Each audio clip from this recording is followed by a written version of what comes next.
chap who owned this house before us, his hobby was doing things like that. Hopper, if I may call you that. Yeah. Can I begin by asking you how you came by the name Hopper? Well, I think at school I was christened Hopper from the hop in my run. And I think there's nothing more complicated than that. But is Holcomb a family name? Yes, Holcomb's a family name. I had no idea who I was called after. I've never met anyone with that name. No. But your father and his father were both Essex cricketers, so you were born to the purple, so to speak. Yes, that's quite right, yes. And was it your father who first enthused you as a cricketer? I think so, yes, yes. Can Although by then he had almost taken up golf, which he was extremely good at, which I've never been. Was he? I mean, was he a scratch golfer? Yes. Was he? Oh, +1, I think. Good gracious. Yes. So what are your earliest memories of cricket? I think at prep school, bowling away and someone saying, "Don't try to bowl too fast." And they said that throughout the rest of my life, I think. And you ignored it for the rest of your life? I did the rest of my life. Were you a prep school star? No, by no means. But I just managed to play in the 11, I think. Mm-hmm. And always opened the bowling? I mean, you always wanted to bowl fast, didn't you? I don't know. Yes, I think I did open the bowling. Perhaps that's why I wanted to bowl fast. Mm. And then at Winchester, would you say that your eventual talent didn't come to full flower at Winchester? No, it didn't. I think I was fairly small. I grew late, probably. That was one of the reasons. And a sort of undersized chap who trying to bowl too fast was not a great recommendation. And it so happened that the side had the two same bowlers from the previous year who were very much the tenants, and there they stayed. Did they go on to greater things? They went on to pretty good things, I think. We all of us played quite a lot of club cricket and played it together. And did you get fit for fast bowling can you consciously remember getting stronger as a sort of 18, 19-year-old, or was it just bowling that got you stronger for bowling, so to speak? Well, I think a bit of both, yes. I think I grew naturally, and that's what happened. What was your fighting weight and height at your peak? Well, I said just got to 6 foot, I think, and I'd weight about 13 stone. Because many of the fastest bowlers haven't been particularly tall men, have they? No, they haven't, have they? Harold Larwood, for example? Harold Larwood was smaller than me, I think. But he was broad-shouldered, had very good shoulders. And long arms, or so it appeared. Quite long arms, yes. Yeah. Not quite as long as that Australian, was it Eddie Gilbert, who really picked the ball up without stooping down at all. Did you see him bowl? Yes, I did indeed. And play against him? Yes, yes. He wasn't bowling when I was batting. Which you were probably quite relieved about, it. Yes, quite. Did you have a boyhood hero? I mean, did you try to model yourself on any particular bowler? I don't think so. I think I copied the actions of some of the people who were in the 11 at school. I think one naturally does that. So who was your model then? A fellow called Mike Holding, actually a very good name to have for a fast bowler. Yes. But he was a very different chap. As far as coaching was concerned, who was your mentor?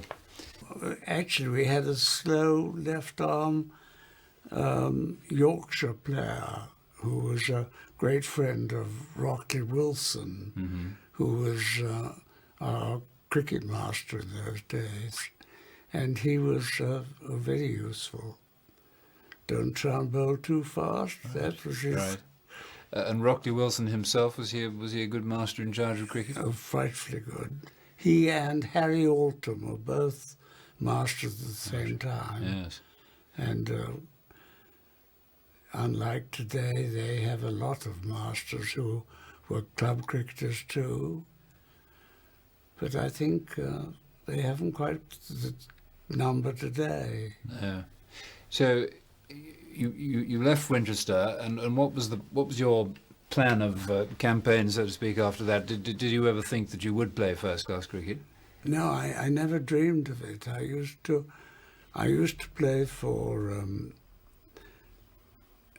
quite a lot of clubs. I played a lot of club cricket, Foresters, and then as living in Surrey, of course, I played quite a lot of grasshopper cricket. Oh, did you? Yeah. And there were matches against schools, most of which, of course, were in this side of London. Mm. But I used to play quite a lot for the gentlemen of Essex, of whom I had a lot of friends, and my father did too. But the great problem we had always was that London was immediately between us and Essex, so we had to go right through London or right round London for every time we wanted to play cricket there. And that is how it happened that Surrey asked me to play, and they gave me a couple of trial matches. And then after that, actually, I went to play for Essex. How did you do in those trial games? I actually hurt my foot. One of the few times I was unlucky enough to have a sore foot, and I didn't do at all well. And I wasn't asked to play again. Was that in... They were a wonderful side, Surrey, of course. It was Hobbs and Sandham.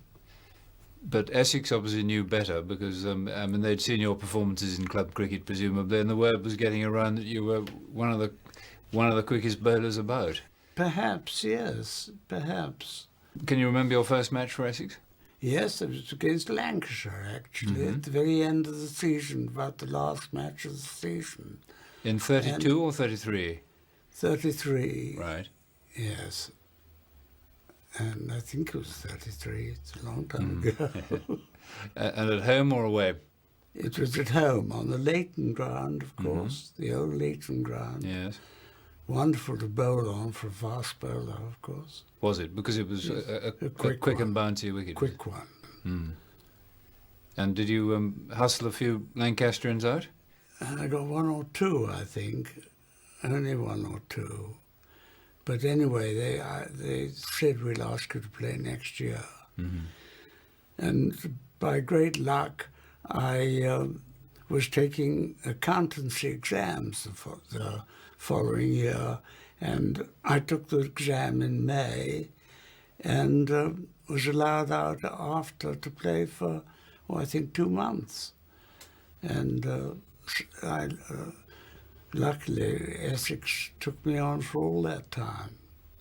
Can you remember any of your contemporaries at around that time who were from the same sort of background as you, but who had more or less decided they wanted to play cricket full time, or did that just not happen to the? Yes, the no. There was Tom Pearce who captained the first half year, then Dennis Wilcox the second half year. They shared the captaincy very amicably. It worked very well, and Essex could call on quite a lot of amateurs at that time in the school time. When school broke up a bit earlier then, it was the end of July, just before the end of July, in fact, so that they could call on schoolmasters who were able to play probably for 6 or 7 weeks. Right. And I suppose the odd, very exceptional schoolboy as well. Yes. They had Kenneth Farnes, of course, a man called H.G.O. Smith. Do you remember that name? Yes, indeed. Yes. Yes, he worked for a bank, and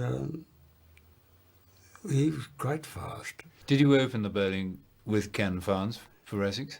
In fact, Nichols was the fast bowler, and he was a very good bowler. He was a wonderful chap. Mm. He came on first with Farnes, and then I came on a bit later. Funnily enough, all three of us played at Gloucester against them, and Wally Hammond was playing, and it was quite a successful side. There were probably 6 amateurs in it. But I mean, with you, Nichols and Farnes, that must have been as certainly as fast an attack and as good an attack as anybody. Yes, I think it probably might have been. How would you compare your own pace with Farnes? Because I know Bill Edridge told me that Ken Farnes was the, apart from Frank Tyson, I think he said, was the quickest bowler he'd ever come across. Yes, I believe he was. Farnes, he was a great tall fellow, 6'4" probably, I think, and he had a wonderful action. And he was very difficult to play. You were always playing the ball on the splice, you know, it was always up there. And I don't think I had not the control he did. But you had the pace, obviously. Something like that. You must have done, yes, because yes. you were described as the quickest bowler in England, and certainly in 1935. I don't remember, yes. You can't judge your own pace. No, but I mean, put yourself. Lord Cobham said that his idea of heaven was batting against his own bowling, didn't he? Yes, I think he did. I mean, perhaps Yes. would the reverse be true of you? Do you think? I don't think I'd fancy it much. No. So I mean, put yourself in the as a batsman playing against your own bowling. What would you have not liked about it? I don't know. I think... Never quite knowing what was coming No, next? never quite knowing what was coming. I used to bowl it on the seam, and of course it did move a bit with luck sometimes. And Did you swing it as well? yes, a bit, trying it away, which was quite useful. Was the Essex slip catching reliable? Not very, not very. Yeah. But the slip catching never seems to be. No, the fast It bowlers. is difficult. It is difficult, isn't it? Who was the keeper? Wade, a man called Wade. We've got some They- some of your film of one or two of your contemporaries. Could you just Yes, I think tell me we who have. they Yes, are? I can, certainly. Did- Well, that's Jack O'Connor, who went on afterwards to become coach at Eton. That's a man called Cutmore, who went in first. Jim Cutmore, pretty useful player. He's showing off there, isn't he? That's A.G. Powell, wicketkeeper, who played in the holiday time.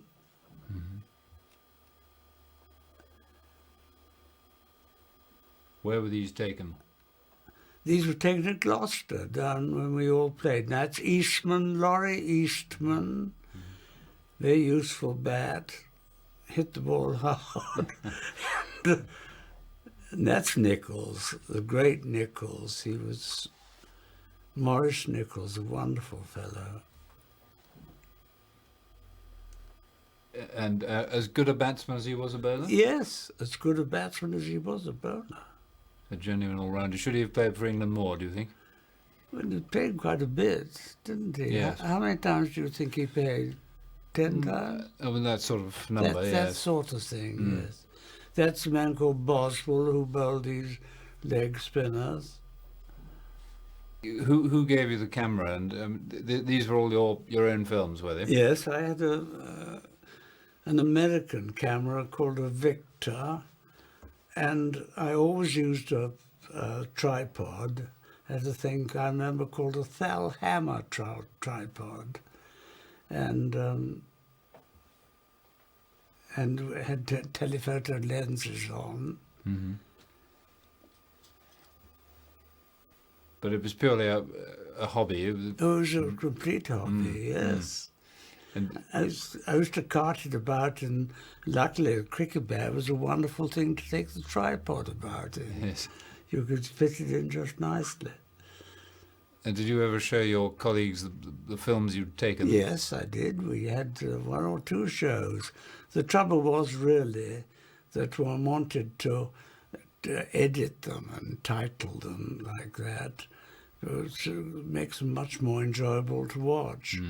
You said Maurice Nichols, I mean, played a few times for England, but he was up against Wally Hammond, of course, wasn't he? If it came to selecting an all-rounder, there wasn't much chance for anyone else. I suppose so. Yes, I hadn't thought of that. I suppose so.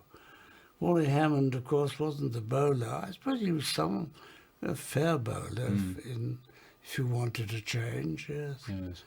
But Nichols really was quite quick. Was he?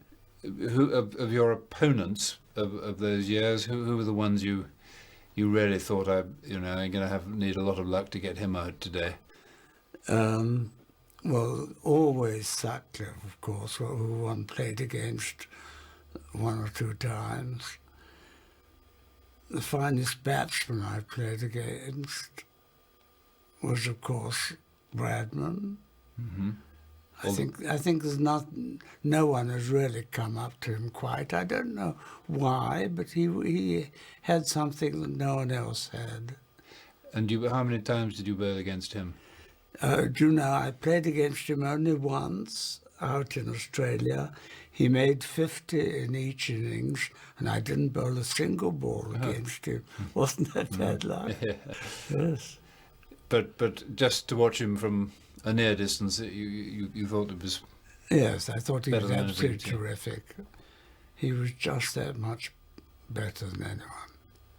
Because he was so quick-footed and quick-eyed that he dictated terms. Yes, that's it. Yes, that's it. That's absolutely it. Because you bowled at Jack Hobbs. Yes, bowled at Jack Hobbs. And again, did you feel you were bowling at something very special? He was right past it then. He was a great player, but he... I don't think he could see it quite as well in those days. I think you're being modest because you got him out, didn't you, the first time you bowled him? I was very lucky, very lucky. Actually, he hit it onto his wicket. So. Did he? But, Had you played with him in those Surrey trial matches or not? yes, I played with. Yes, I had. He was, in fact, I think one of the matches he was captain, and Percy Fender was looking on to assess these trial people. But he was a very charming man to play with. Stories are that Hammond wasn't quite so charming to play with. Is that unfair? Did you find him good company? I think it's quite fair. Yes, he didn't. I don't think he quite had the personality that some other people did. When you went from club cricket to county cricket, was it noticeably more competitive, overtly competitive? Yeah, I think much more, yes. I think much more. None of today's talking going on, perhaps, but just... Oh, yes, it was quite fun. And, I think we seem to we enjoy the game very much more than they appear to do these days. Mm-hmm. But... and I think it was much more like a club match than it is these days. The competitive feel, the aggression was more just in the higher quality of cricket rather than in any, Yes, and aggressive talking. That's right, yes. Oh, there was absolutely none of that, no. I think that would have been shut up at once by the captain. Yes. I was wondering if today you get... almost as a matter of course, when a batsman comes in, the slips say, well, this chap's no good, and, aggressive appealing and all that sort of thing. Did that go on? No, it never went on. I never heard that. I think I think the captain would have regarded it as his duty to snuff that out absolutely at birth. Yes. Of the captains you played under, who were the outstanding ones? Well, Jardine was a marvellous captain. Bob Wyatt, of course. Hmm. Wilcox was a very good chap to play for. He'd been captain of the university side. And T.N. Pierce was a very good chap to play for. They all the people I've mentioned certainly seem to control the thing. When I say control, I think I mean that if anyone had, as you mentioned, if anyone did any sledging or whatever it's called, he wouldn't have had any of it. No. Jardine's reputation, of course, you know, I mean, nobody seems to remember anything other than Bodyline, but how did you find him? Well, he was technically very good. He was a very good player. He was very tall, and he was a very good player of fast bowling himself. Yes. I think you've got to understand him and that sort of thing. Might not be everyone's cup of tea as a captain.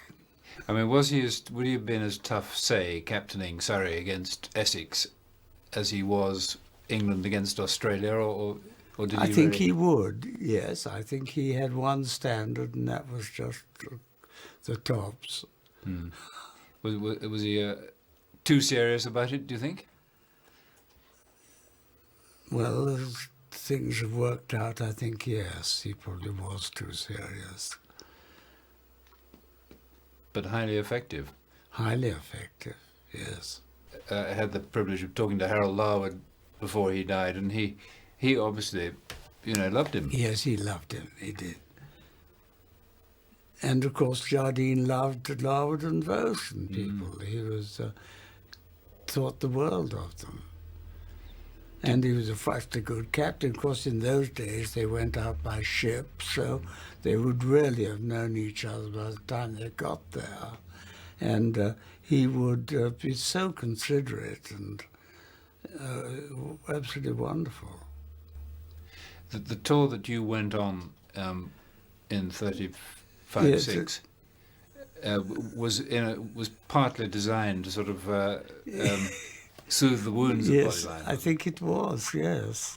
And they felt very badly about it, of course. They really, they couldn't, the Australians couldn't stand him.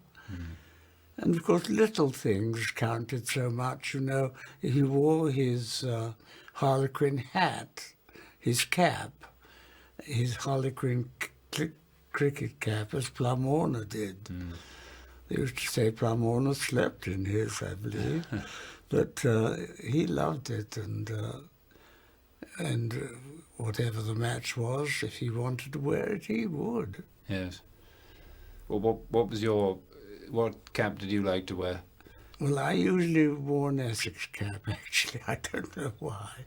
Or a touring cap, one of the two. I think it's a good thing to wear the cap. I feel that wearing the colours is a very good thing. Like the Forester's rule of, it's not always obeyed, to always wear their colours when playing. I think that's a very good rule. That's right. Wish it was enforced more sternly. I'd love to hear about the 1935 season, which was your great year, really, wasn't it? Yes, it was my main year. When you played for England, but Yes. at what stage of the season did you start to feel that you might actually, you know, get asked to play for your country? Well, I think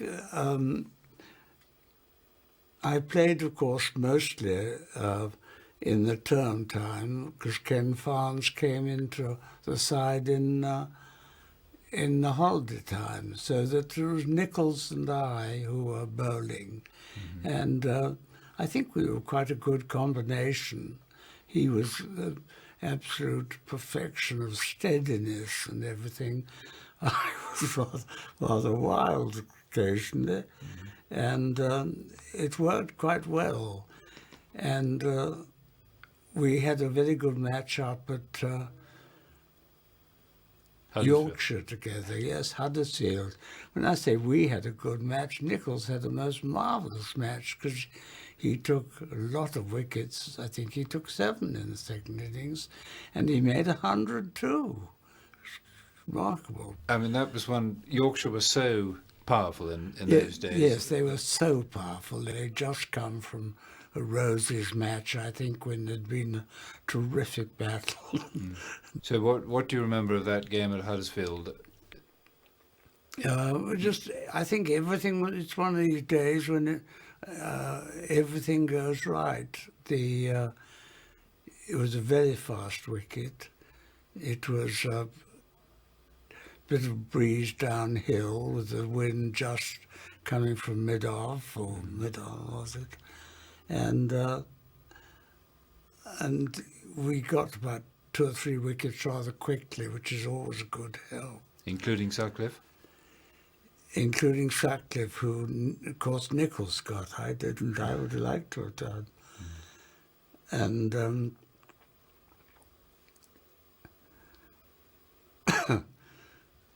the satisfactory thing, I think, was, may I tell you this story now? A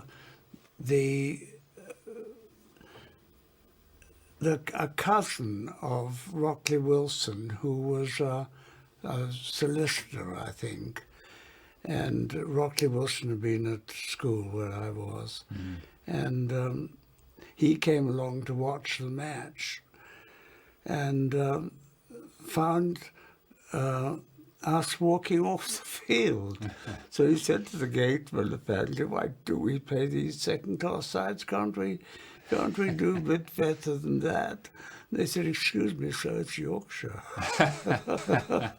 Rather nice. Yeah, absolutely. We've been bowled up for 31. That's right, yes. Yes. It must have been very, very exciting. What was the reaction of the crowd? Well, they were very surprised, I think. Yorkshire were very nice about it, and but what was, of course, after that, they thought now they'll be out for 31 or 30, perhaps 30 or 29.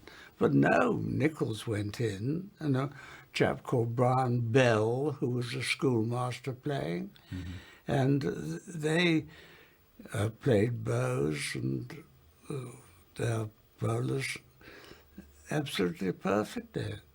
Nichols made 100 and Bell made about 70, I think. It was a marvellous match. So you won by an innings? Yes, by an innings. Were there celebrations when you got home? Or did you have a sort of programme mapped out and you knew you'd be playing, say, in a fortnight's time? I think you knew you were going to be playing. They would probably say either we want you whenever you can play, or more likely, can you possibly play on such a day, because we're going to be short. We can't get Farnes and he's playing a test match. We'd very much like you then. And then you put in your diary which days you could play. Right. And sorry, I was going to say, do you remember any resentment of professionals who might have played if you hadn't? no, they were absolutely wonderful about it. But of course, they couldn't, Essex in those days, couldn't have played without amateurs playing, because that's how they ran the club. They had probably some capped, they had 4 or 5 capped players, and then perhaps 2 or 3 on trial, and the 2 or 3 would find that they were not wanted for some match because things, but there was no resentment. And when you say that's how they ran the club, that was really the amount of players they could afford to pay? Yes, that's right. That's exactly it. And as this 35 season went on, you played for the gentlemen against the players. Yes, I did. And had a pretty good match. Because I've forgotten it, yes. Do you think if you hadn't had a good match that you might not have got asked to play for England? Was that an important game in the... No, I think really they were asking Nichols and I to play, really. I think there was a fairly successful pair of fast bowlers which they wanted. And I think they probably said we can do much worse than have both of them. So can you remember the day that you were invited to play for England? Oh, yes. I do remember. It was, we were playing against Derbyshire up at, I've forgotten which town it was. I think it was in Derby. Mm-hmm. And I was staying with a chap I'd been at school with, A.W. Richardson. Do you remember that name? Yes, indeed. Yes. He was, we'd known him and we were staying there, I think, all three amateurs. And we listened to the 9 o'clock news and heard on the wireless. I was absolutely astonished, of course. Wasn't expecting it at all. Was there a bottle opened? No, I don't think there was, actually. No, I'd better go back and claim it, I think. And then I saw in your memorabilia the sort of official letter that you got from Pelham Warner, the chairman of selected. That's right. We got that. That followed in the post a few days later. Followed in the post, I think, yes. And did they pay your expenses? Paid your expenses. And I think you probably saw in that thing you were given a room at a very nice hotel, 10 shillings a night. Which you see that? It doesn't seem very much now. No, it doesn't seem very much now, does it? Amazing. But that was probably quite expensive then. Yeah, I suppose it was. Yes, amazing. And so tell me about the test match and the build up to it. How soon did the team get together? Well, we all met at the, it was Great Eastern Hotel, I think. It was one of those station hotels, very adequate, and we met there, 1 or 2 hangers-on. I remember Errol Holmes came suddenly and joined us, and I think his brother too. And we gradually met people. Some people couldn't come, some lived near. This was the evening before the game? The evening before the game. Because, of course, nowadays they'd meet 2 days earlier.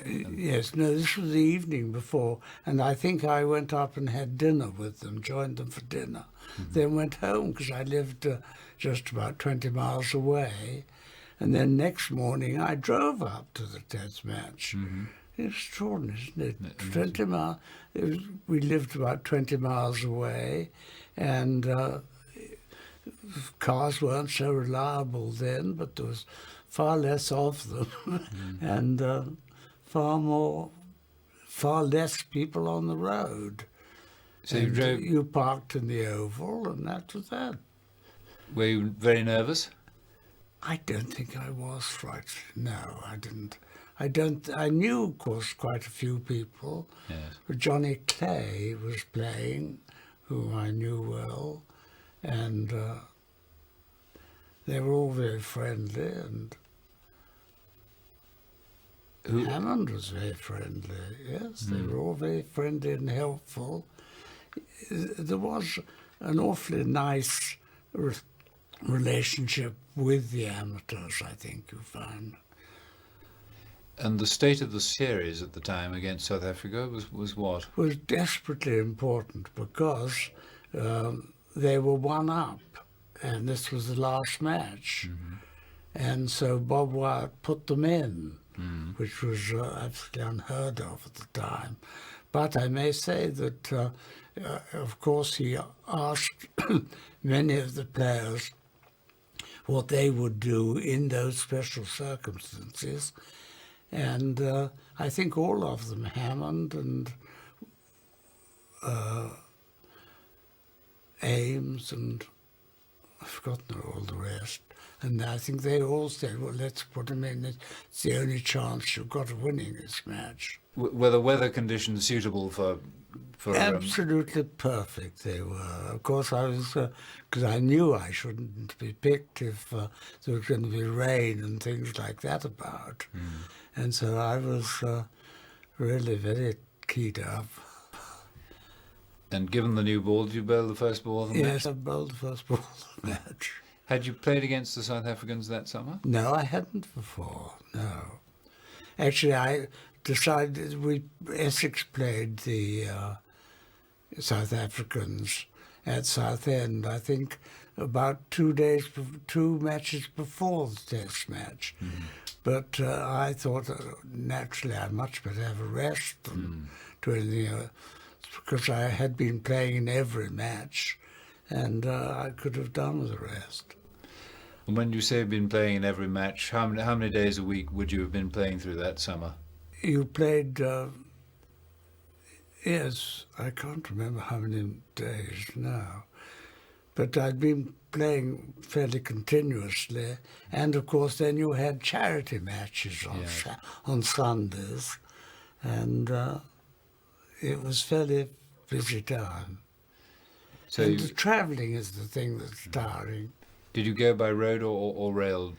Very often by road, but if it was a long way, I went by rail. So you took the new ball, and can you remember your first Test wicket? Yes, caught in the slips, I think. Ticker Mitchell caught it. Very good catch. But the chap who came in first was Mitchell, a very good player, and he played and made 100. Bruce Mitchell, yeah. Yes, Bruce Mitchell. He was a very handy player. So he was the thorn in the side? The thorn, yes. He was the thorn that was there all the time. But you did a lot of bowling? Quite a lot, yes, quite a lot. Remind me what happened after that in the match.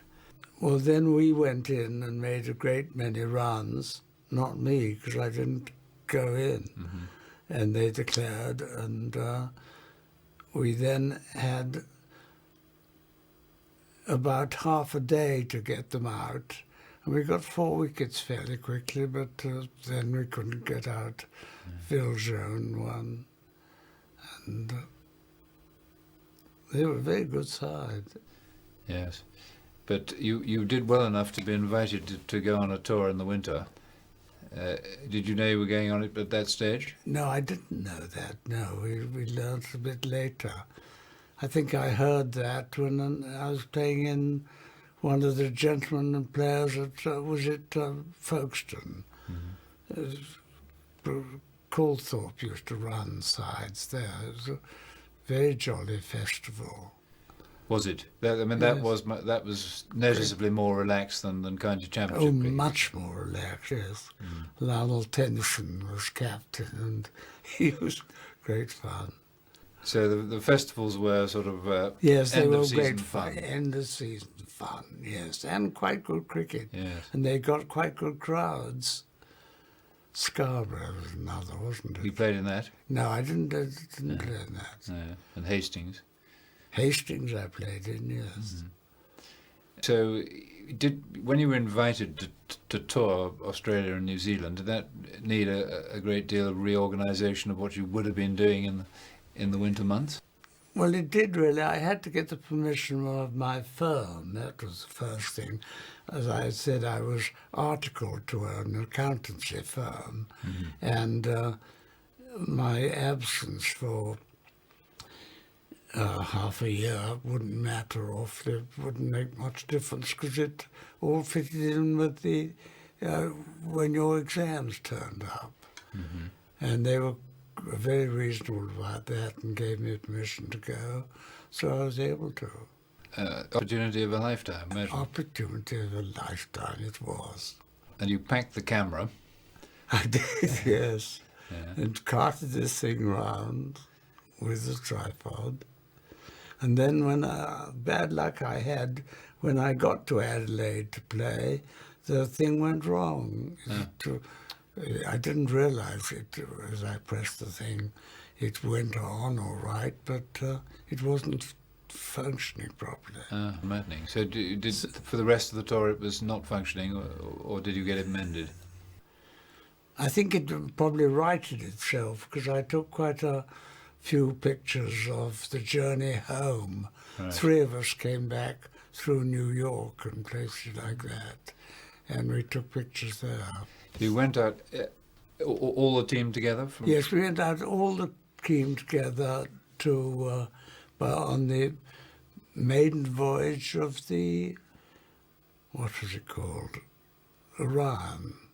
Then we actually, 3 of us, Charles Cobham, Adam Pole, whom you saw on the picture, and I got permission to come back through Tahiti and places like that, and land up at San Francisco, and then cross America by train, and then come on the Aquitania, which was far more exciting than just seeing land for about 6 hours on the Rangitiki, because that came through the quickest way. It came through the Panama Canal.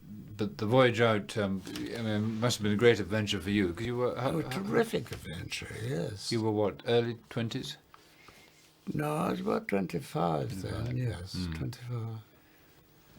And how long was the voyage, roughly? 5 weeks. Gosh. Yes, it did. Stopping... But it was very valuable. We were stopping almost everywhere, stopping at Gibraltar, and then somewhere like Minorca or Majorca, and then Naples. And so we went on to the Suez Canal, those ports, and yes. And then we played a game at Ceylon. Were they even? I mean, they're now one-day world champions. Yes, haven't they they? were. But were they pretty strong even then? They gave us a very good game, I remember. Of course, for us it was very strange conditions. We were playing in pith helmets, and very hot. Yes, and a very quick wicket, I remember. And then we had a great party in the evening, and off we went to the next leg of the voyage. Yes. And so you finally hit Australia in the west. Perth, yes, that's right. Then we went across the Nullarbor Plain. By train, of course. By train, of course, yes. Was that in itself quite an adventure? Yes, quite an adventure, yes. How long did that take? I suppose that took 2 days, and we stopped several times, and we got out and chatted to Aboriginals, which we'd never seen before, of course. And they threw various spears and things for our entertainment. Did they? Which was a regular thing, I suppose, was it? Yes, I think so. And was the train comfortable? Except for the sand and dust and heat, it was very comfortable, and very good food on it, I remember. It wasn't a sort of full-scale, it wasn't a series for the Ashes, was it? No, it was only just, it was really meant for New Zealand. Yes. Calling in at Australia to try and get some cash for the tour. I think that was probably it. And also, I mean, were you aware that you were on a slight diplomatic mission? Yes, we were. I do remember that, yes. And Errol Holmes as captain and Charles Cobham as vice captain were very special choices, I think. What sort of chap was Errol Holmes? Oh, frightfully friendly, very good chap. And a top-class cricketer, would you say? Yes, I would say top class. He bowled quite fast, quite well. And of course he was a great hitter. He was very useful and played for Surrey whenever he could. But having said that it was a goodwill mission, nonetheless the cricket in Australia, I imagine, being Australia, was serious enough. It was very serious, yes. Actually, they didn't have any of their stars there, except Bradman, because they were all going to South Africa to play some matches. And actually we saw off all the stars, I think at Perth. They were getting on a ship to go the other way. Yeah. And so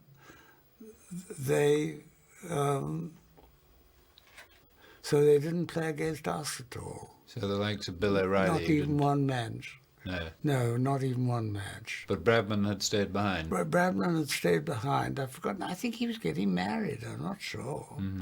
There was some reason. And so that's why we played against him. But you had a longer time in New Zealand than you did in Oh yes, Australia. I think we only had we played against each state. I think in Australia, and in New Zealand we were, I think, nearly 3 months. Which did you prefer as a country, New Zealand or Australia? Oh, without doubt, New Zealand, because it's so picturesque, Right, and yeah. it's a different outlook altogether somehow. Just be careful what I say. I wouldn't like to say the New Zealanders were any nicer or anything like that, but. I think they're more Anglophile, aren't they? Yes, I think more Anglophile. Yes, they all call it England home, and they want to know how is home and things like that. Whereas the Australians, of course, had got very much tied up with the Americans, which was nearer them, of course, anyway. Yes. As far as your own success on the tour was concerned, you did especially well in New Zealand. Yes, I don't remember. I think I did well enough to earn my food, but that's about all. Was it a tough tour? I mean, No, it was a very gentle tour, really. Very gentle. And, of course, New Zealand weren't as good as they are nowadays. no. We had one chap, Martin Donnelly, wasn't it? Yes. He was about the only top-class player that played against us. Fellow called Vivian, too, was a pretty good player. H.G. Vivian, yes. And, of course, Hadley's father. Wally Hadley was... Yes, Wally yes. Hadley was there. And there was opportunity for a fair bit of seeing the country, too, in New Zealand. Yes, wonderful opportunity. Human during this tour bowled an over which had 24 extras. Yes, that's right. What were the circumstances? Well, you want to get the new ball. And he thought that was the quickest way to get it. So, So he I was deliberately slightly bowled. involved in that, yes. And he put himself on, and that's right. 24 overs, 24 runs did he give? All in extras. Yes, I think so. He was actually temporary captain at that time, and I must say he didn't have the approval of Errol Holmes, who was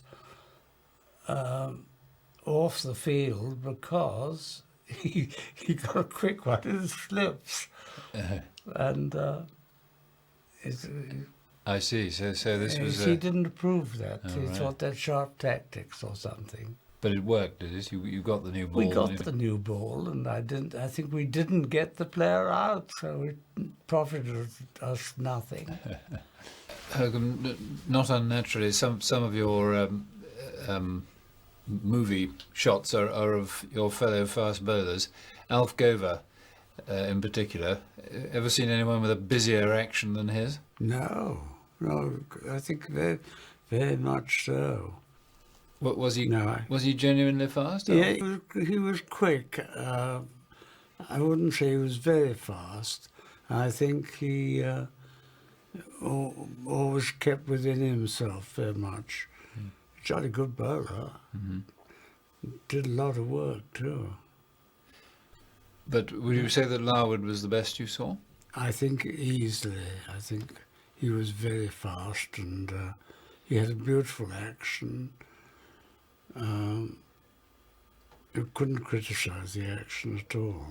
What did his fellow cricketers think about the fact that he didn't play for England after the 32-33 tour? Well, I think one of the reasons he didn't play is that he had hurt his foot. He was a very charming fellow, and when we played against him, he said, "I want to see your nails in your boots," and I showed him, and he said, "Well, that one's got to come out because it's right under a bone." And when I was in Australia, I landed on that very nail, and it simply touched the bone. And when you say wrecked it. Yes. when you say nail, do you mean stud? Or? Stud, yes, I meant to stud. I'm Yeah. so sorry. Yes. It's the one underneath underneath the left outside thing there, Yeah. and it is a bone which bruises very easily, and he was never the same again. And I think that's really one of the reasons why he didn't play, rather than being peaked or anything like that. What about you? Because I mean, I've seen a little bit of film of you bowling very fast and occasionally short.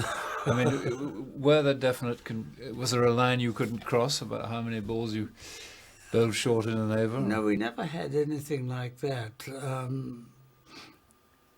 There was I think, a different attitude. In those days, one realised that it was a pretty dangerous game if you started bowling short, and that you were responsible for the batsman's safety. Particularly, of course, when we were playing against boys, which I did so very often at schools. So I played against schools and loved it. And I think then you were rather nervous if you found that the chap obviously didn't know how to play fast bowling.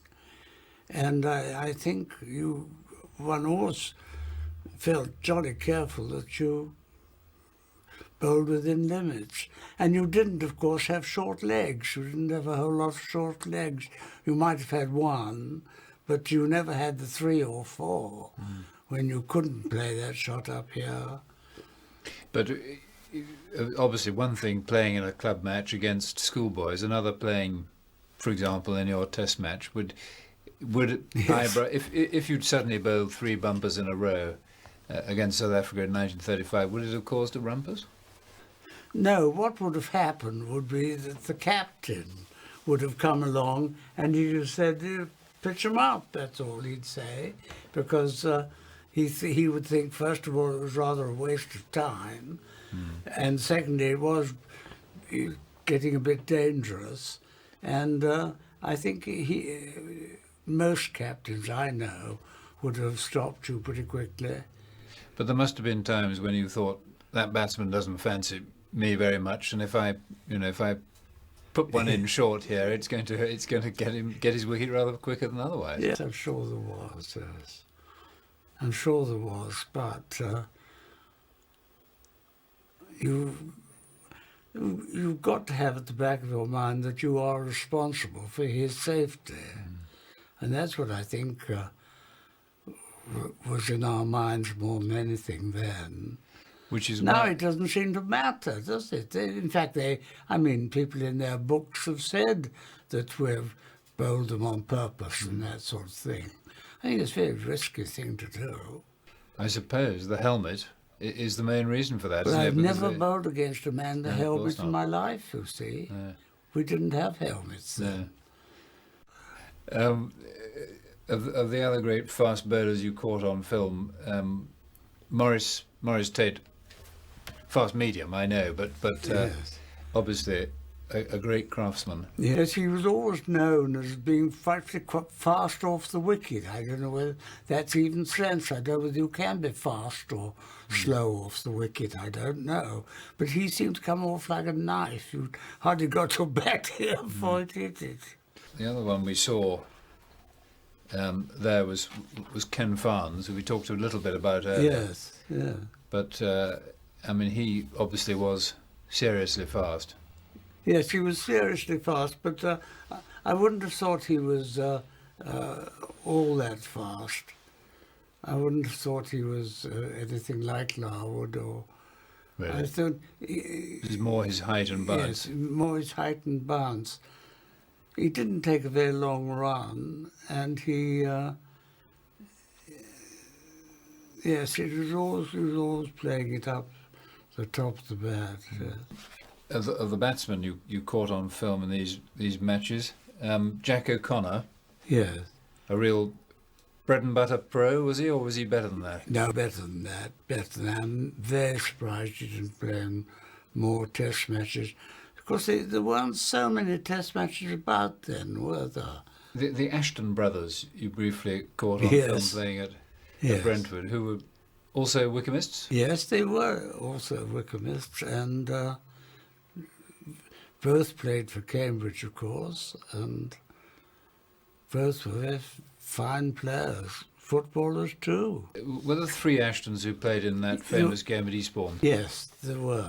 There was Gilbert Ashton, who was a schoolmaster, actually. Wasn't he up in the Midlands somewhere? I've forgotten the name of the school now. And there was Claude Ashton, who was the youngest, another chartered accountant. And there was Hubert Ashton, who was the MP. They were all very useful players. And you played with them? Yes, well, I was about that age, you see. Yeah. They were older than me. Yes, because that was 1921, Yes, that's right. McLaren's Yes, that's right. match. Yeah. Yes. We talked of Harold Larwood. What about Bill Vose? Yes, I think that people liked playing him even less than Larwood because,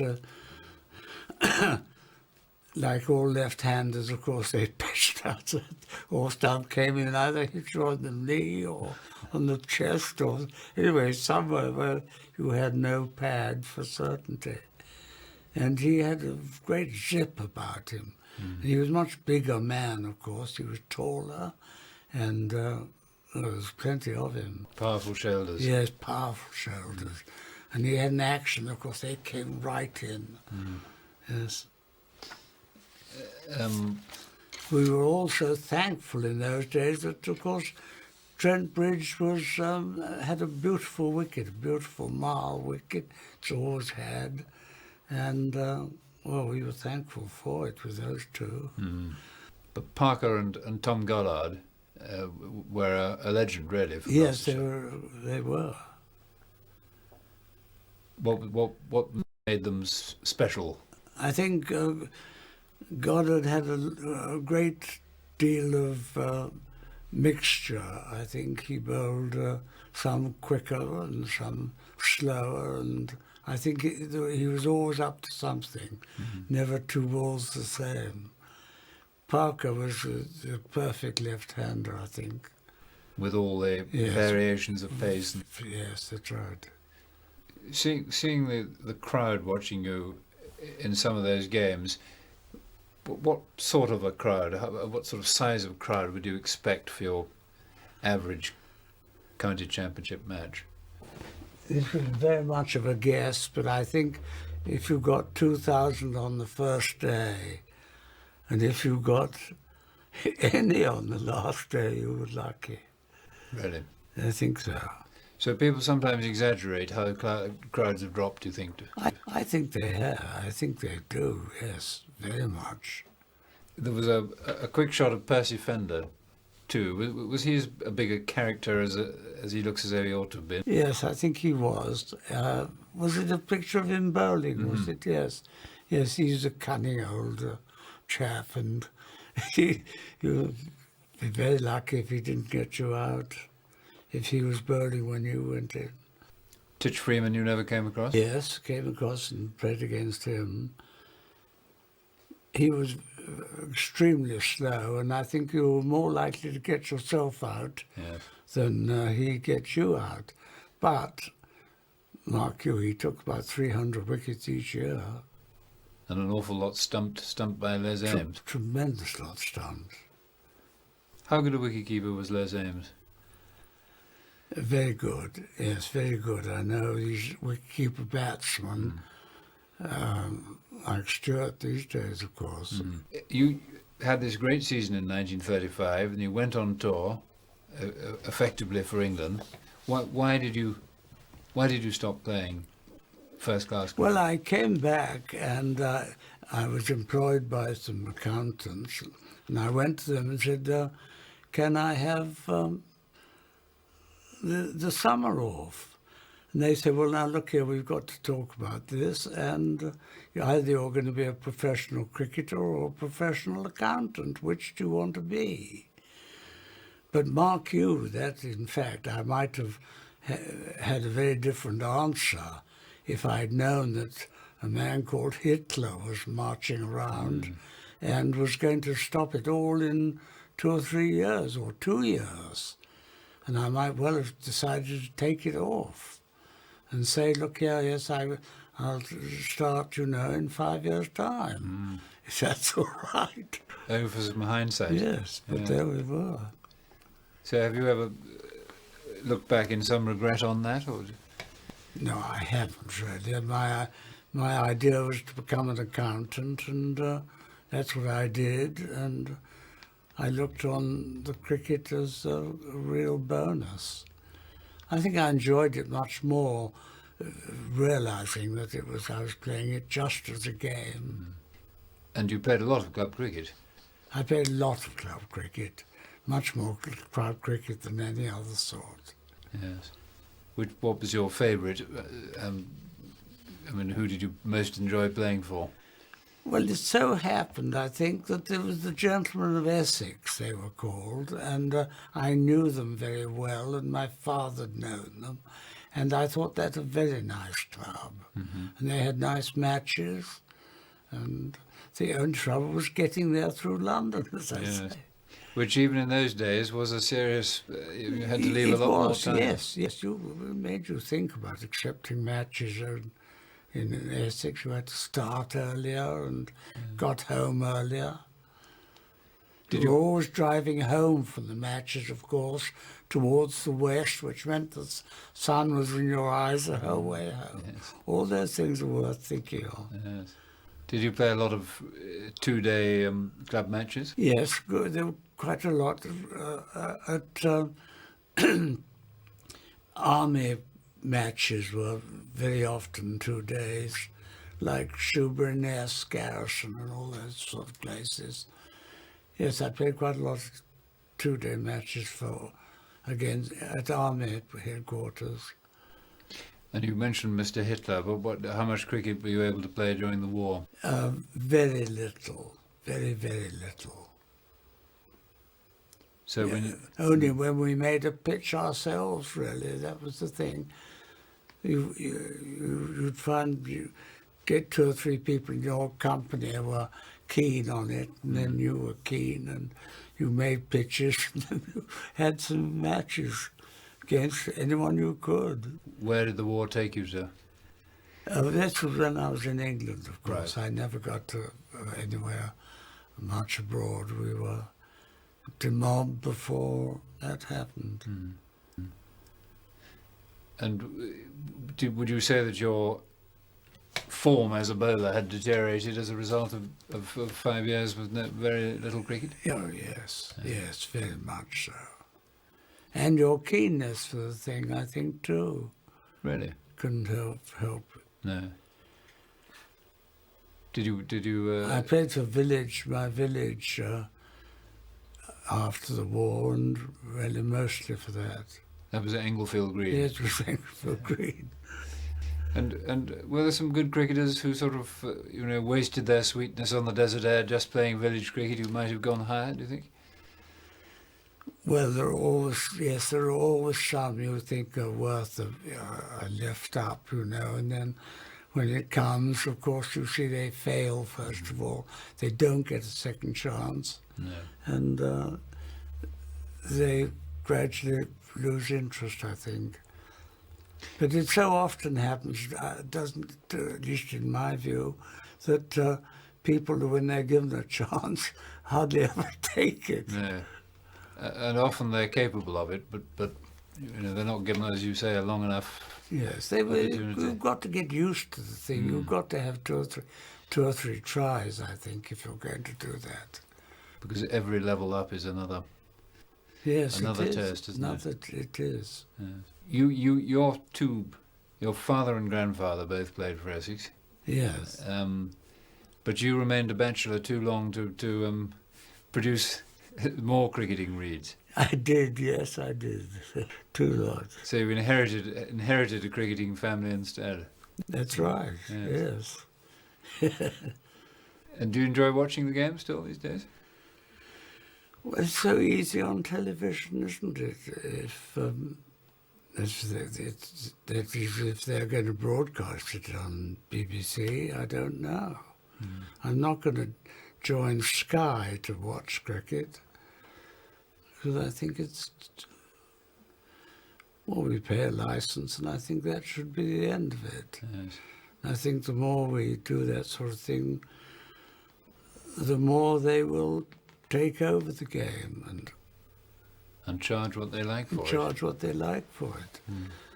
They don't charge much now, but one day, Sky, you bet they're going to charge something. Yes, before the war, Wyndham, that's after I'd left, he was 4 years younger than me. He was one of the school pair and in rackets, and he did very well in the schools. I forgot what it's Noel Bruce, is it Yes, called? Noel Bruce Club, that's right. And in the holidays, as we lived very near Eton, they gave him very kindly permission to go and use the courts in the holidays. And he became quite a buddy of the pro there, a man called Jones. And there he allowed him to play and, in fact, gave him some lessons. And I took the camera and took some films of him playing. And they came out, I think, quite well. Were you a rackets player? No, only not a very serious one. It's a great game, and I simply love playing, but I was never very good at it. What about fives? Did you play fives? Yes, played fives and squash, and of course later real tennis. I loved that. Did you? Yeah. And but that's a game you want to live somewhere near a real tennis court. Yes. Hampton Court was quite close for me, and also there's a court at Maidenhead, or no, not Maidenhead, near Maidenhead. Well, Holyport, thank you. And of course the house belonged to Martineau, on whose side I went to Egypt in '33. Right. So I had quite a liaison with the Martineaus. That was what were his initials? H. Do you remember Hubert Martineau? Hubert yes. Martineau, yeah. Hubert Martineau, I think he married a very rich American, and she financed this cricket tour to Egypt. Very handy. Yes, very handy. Was the cricket good? Cricket was quite good. It was all, of course, services. There was quite a strong army presence in Egypt before the war. They had a very good side out there. Playing on what, on matting? Matting, yes. Matting on grass? Or Matting on sand. Mm-hmm. All right. Yes. Not easy to bowl fast because you've got your studs caught in the matting, of course. And was the outfield all sand, or was that? No, the outfield was a grass of type. Some people might not call it grass, but it was sort of the nearest thing they could get to it. Yes. So apart from those two tours, did you play overseas anywhere else? I did Holland once or twice for the Foresters, and I think MCC did a tour too. And that was the same. That was matting again. And actually, there's a letter from Douglas Jardine in there, isn't there? Oh, really? Yes. Oh, there it is. It's Jardine. Oh, yes. So, I mean, after that triumph at Huddersfield, you had a letter from Douglas Jardine himself. Was that after Huddersfield? Yep. I must drop you a line of congratulations. No, I think this was... My congratulations to Nick, too. On easily the most outstanding triumph of the cricket season. 25th of August, 1935, I think it was. Yes, it is. Must have been. How funny. It was nice of him to write. Oh, very nice, wasn't it? Very nice. We played against each other in the club cricket, and he was obviously a more caring chap than he sometimes given credit for. Much more caring chap. Who kept these scrapbooks? My mother kept. It was mostly my mother. Mm. And those balls down there. I thought we'd taken these things off after the war when it was difficult to get balls and we wanted to play. Right. This was a hat-trick Essex v Gloucester at Bristol. You remember that? Yes, I do remember it. I have to tell you that one of them was Charlie Parker, so it wasn't a very great trio. What about the ball? That's interesting, isn't it? It's in very good condition, isn't it? A Duke. Isn't it in marvellous condition? Duke Cecil, yes. Yes. I don't think they've changed much there. I don't think they have. They feel almost slightly smaller and better made, I would say. Yes. It's funny they haven't changed the size or something. It's probably white now, is it? Some of them. You have them white. Some of them for the night stuff. And this was a hat-trick in club cricket. Oh, no, this was... sorry, not a hat-trick, an all 10. It was 10. And I played them a match at Heathfield v Robertsbridge. And the other thing I remember about that match, chap bowling the other end bowled absolutely superbly. And I not particularly well. You got 10. Extraordinary. This I find hard to believe. Tell me what that is. That's my wife who loves that. This is when we played at Sydney. The curator came along and said, would you like to take a piece of the Sydney wicket back? And just like you've got groundsmen with marl and stuff like that now, he just got a bit out like that, spat on it, and rolled it into a thing, and here it is. But I put it in my cricket bag with the it's like metal tripod and everything else. Well, that's it, yes. I mean, it is extraordinary. Truly rock hard, isn't it? Yes, no one guesses what it is at all. Absolutely And amazing. my wife has always kept it as a... And there's a hole in the guess pitch what? there to this day. No, it was... it always tickled my fancy rather, this story. They'd been... keep getting at Jardine, as you know. They didn't like his harlequin cap, which he used to wear.